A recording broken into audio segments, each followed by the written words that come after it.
relationships were so frayed that within a year or so, every single person on our management team was gone. That was my hardest time leading Facebook. I believed in what we were doing, but I felt alone. And worse, it was my fault. I wondered if I was just wrong, an imposter, a 22-year-old kid who had no idea how things actually worked. Now, years later, I understand that is how things work when there's no sense of higher purpose. So it's up to all of us to create it so we can all keep moving forward together. And today, I want to talk about 3 ways that we can create a world where everyone has a sense of purpose. By taking on big, meaningful projects together. By redefining equality so everyone has the freedom to pursue their purpose. And by building community all across the world. So first, let's take on big, meaningful projects. Our generation is going to have to deal with tens of millions of jobs replaced by automation like self-driving cars and trucks. But we have the potential to do so much more than that. Every generation has its defining works. More than 300,000 people worked to put that man on the moon, including that janitor. Millions of volunteers immunized children around the world against polio, and millions of more people built the Hoover Dam and other great projects. And now it's our generation's turn to do great things. Now I know, maybe you're thinking, I don't know how to build a dam. I don't know how to get 1 million people involved in anything. Well, let me tell you a secret. No one does when they begin. Ideas don't come out fully formed. They only become clear as you work on them. You just have to get started. If I had to know everything about connecting people before I got started, I never would have built Facebook. Movies and pop culture just get this all wrong. The idea of a single eureka moment is a dangerous lie. It makes us feel inadequate because we feel like we haven't had ours yet. And it prevents people with seeds of good ideas from ever getting started in the first place. Oh, and you know what else movies get wrong about innovation? No one writes math formulas on glass, okay? All right? That's not a thing, okay?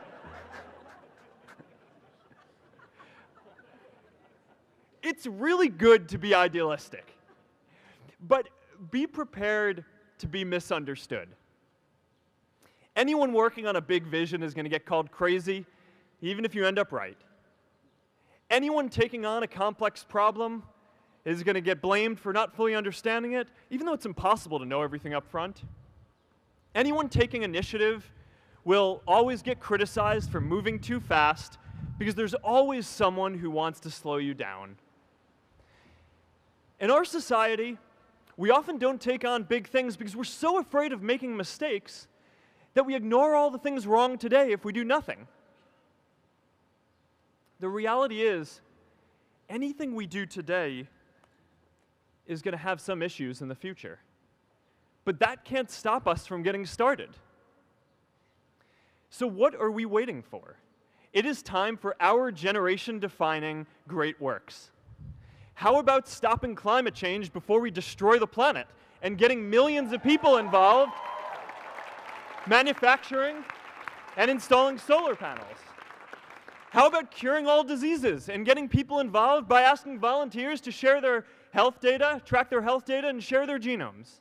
You know, today, our society spends more than 50 times as much treating people who are sick as we invest in finding cures so people don't get sick in the first place. It makes no sense. We can fix this. How about modernizing democracy so everyone can vote online? And how about personalizing education so everyone can learn? These achievements are all within our reach. Let's do them all in a way that gives everyone in our society a role. Let's do big things, not just to create progress, but to create purpose.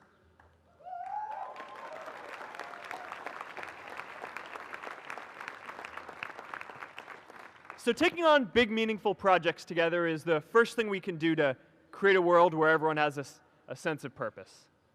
The second is redefining our idea of equality so everyone has the freedom to pursue their purpose.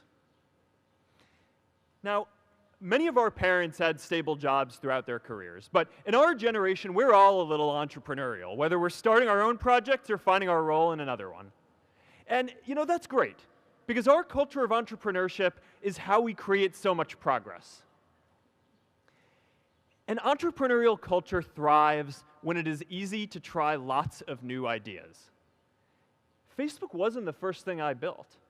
I also built chat systems and games, study tools and music players, and I'm not alone. J.K. Rowling got rejected 12 times before she finally wrote and published Harry Potter. Even Beyoncé had to make hundreds of songs to get Halo. The greatest successes come from having the freedom to fail. Now, today, we have a level of wealth inequality that hurts everyone. When you don't have the freedom to take your idea and turn it into a historic enterprise, we all lose. And right now, today, our society is way over-indexed on rewarding people when they're successful, and we don't do nearly enough to make sure that everyone can take lots of different shots. Now, let's face it, there is something wrong with our system when I can leave here and make billions of dollars in 10 years, while millions of students can't even afford to pay off their loans, let alone start a business.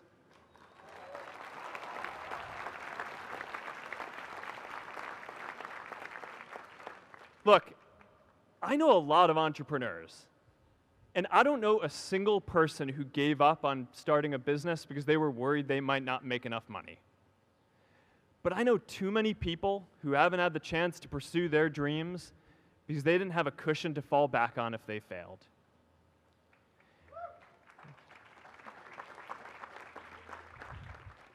We all know you don't get successful just by having a good idea or working hard.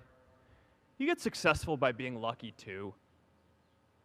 If I had to support my family growing up instead of having the time to learn how to code, if I didn't know that I was going to be fine if Facebook didn't work out, then I wouldn't be standing up here today. And if we're honest, we all know how much luck we've had to get to this point in our lives. Every generation expands its definition of equality. Previous generations fought for the vote and civil rights. They had the New Deal and Great Society. And now it's time for our generation to define a new social contract.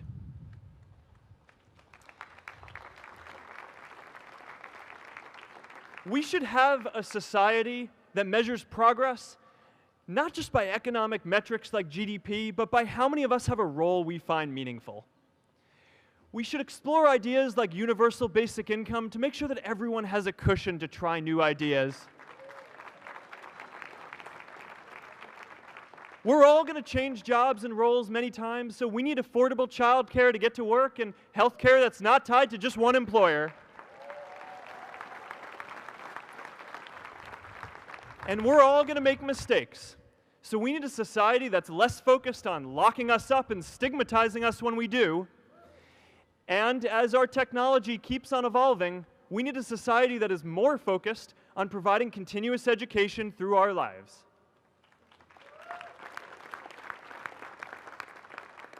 And yes, giving everyone the freedom to pursue purpose isn't going to be free. People like me should pay for it. And a lot of you are going to do really well, and you should too.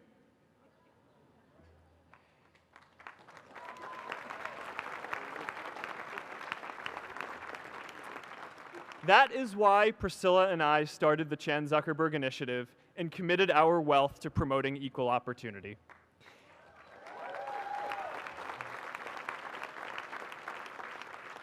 These are the values of our whole generation.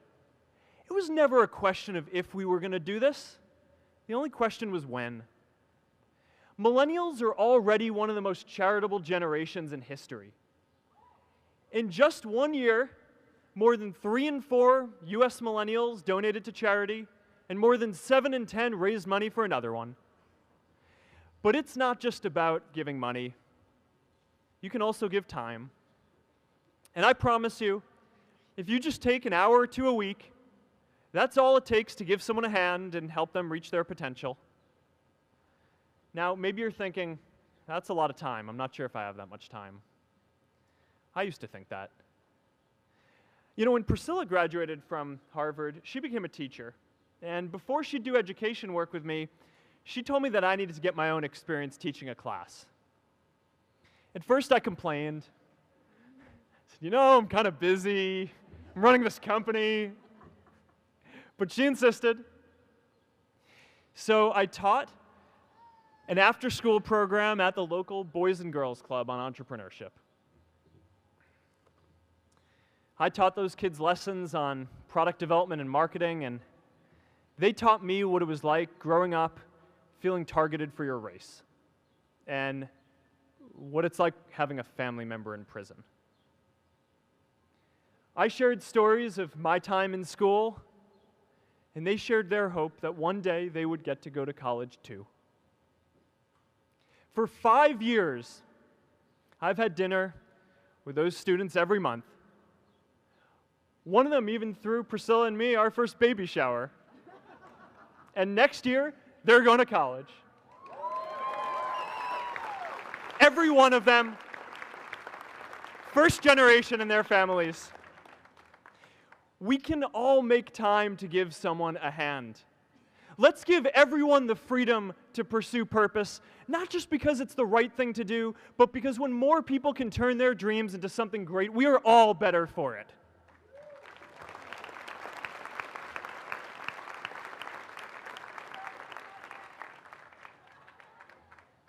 Purpose doesn't only come from work. The third way we can create a sense of purpose for everyone is by building community. And in our generation, when we say purpose for everyone, we mean everyone in the world. Now, quick show of hands. How many of you here are from another country? All right, now keep your hands up. How many of you are friends with one of these folks? Now we're talking. See, we have grown up connected. In a recent survey of millennials around the world, asking what most defines our identity, the most popular answer wasn't nationality, ethnicity, or religion. It was citizen of the world. That's a big deal. Every generation expands the circle of people we consider one of us. And in our generation, that now includes the whole world.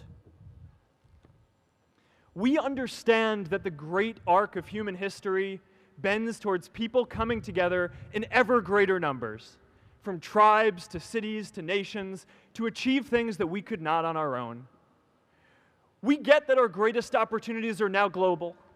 We can be the generation that ends poverty, that ends disease. And we get that our greatest challenges need global responses too. No country can fight climate change alone or prevent pandemics. Progress now requires coming together, not just as cities or nations, but also as a global community. But we live in an unstable time. There are people left behind by globalization across the whole world. And it's tough to care about people in other places when we don't first feel good about our lives here at home. But he wasn't feeling sorry for himself. He wasn't even thinking of himself. He has a greater sense of purpose, and he's going to bring people along with him. It says something about our situation today that I can't even say his name because I don't want to put him at risk. But if a high school senior who doesn't know what the future holds for him can do his part to move the world forward, then we owe it to the world to do our part too.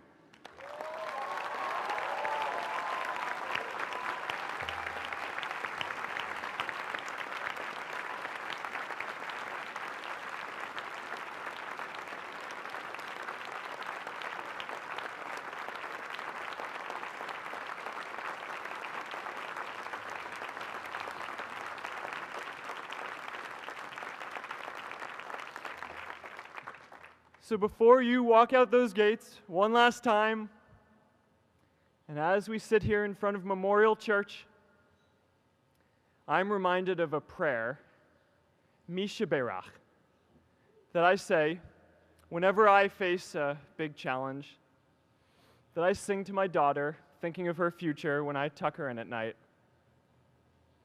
And it goes, "May the source of strength, who's blessed the ones before us, help us find the courage to make our lives a blessing." I hope you find the courage to make your life a blessing. Congratulations, class of 2017. Good luck out there.